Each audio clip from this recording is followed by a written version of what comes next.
So ayan po mga kapatid, magandang hapon po sa inyong lahat at ako naman ay nandito ngayon sa may KM4 ng La Trinidad Benguet. Pupuntahan po natin itong opisina ng Water District Bayan ng La Trinidad upang magbayad po tayo ng ating bill sapagkat ngayon po yung due date niya. At ayan po, samahan nyo ako at lalong-lalo na po sa hindi pa nakakaalam kung saan matatagpuan itong opisina ng Water District dito po sa KM4 para sa pamamagitan ng ating palatuntunan ay kayo po ay mabigyan agad ng informasyon kung saan nyo makikita, matatagpuan itong opisina ng Water District dito po sa KM4. So ayan po, maglalakad po tayo at puntaan po natin yung kanilang opisina kung saan po yung exact location nila dito. Subukan natin diyan sa dulo ha. Ayan po, baka hindi diyan po yung opisina nila. So maglakad po tayo ng konti lamang upang lapitan natin kung saan nga yung exact location itong water district ng KM4 dito sa bayan ng La Trinidad. So ayan po, hanapin po natin mga kapatid kung nasaan sila dito para bayaran po natin ang ating bill. Mababa lang po naman, wala naman pong maliit lang po, mababa lang po yung ating bill. So ayan po, ako po yung naglalakad at lalapitan po natin, di ba?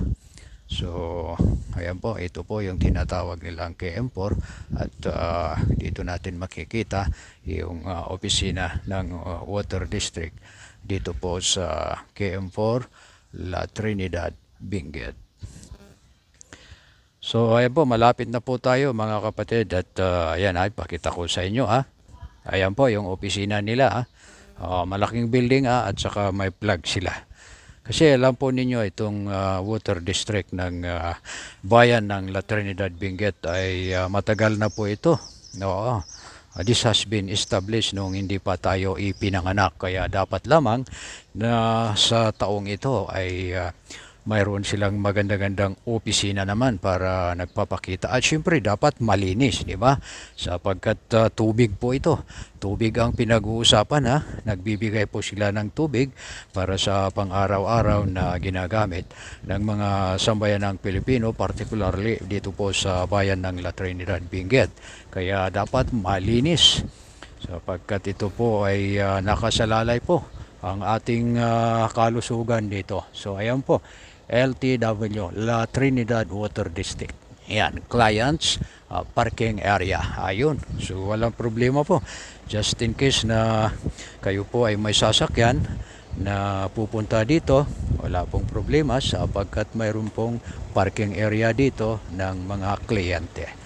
So ayan po, ito po yung Republic of the Philippines Local Water Utilities Administration, La Trinidad Water District, a government-owned and controlled corporation. Ayan. So maganda dito naman, yan, welcome, sabi niya.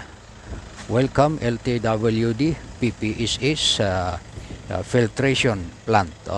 Okay Ayan. So we love you. March 2012. Ayan. So ayan po. Dito po tayo mga kapatid at malapit na po tayo. Ayan. Papasok na po ako sa loob at iiwanan ko muna kayo at magbabayad na tayo para matapos na yung ating obligasyon. So ito po yung kaloob-looban niya ha. Maganda mga kapatid. Ito po. Ayan. Ito po yung kaloob-looban niya. Ayan. So dito po kami nagbabayad. Dito po yung mga nagtatrabaho dito, yung nagbibigay po sa atin ng serbisyo publiko at ito po yung hagdanan papunta ng taas at ito naman po yung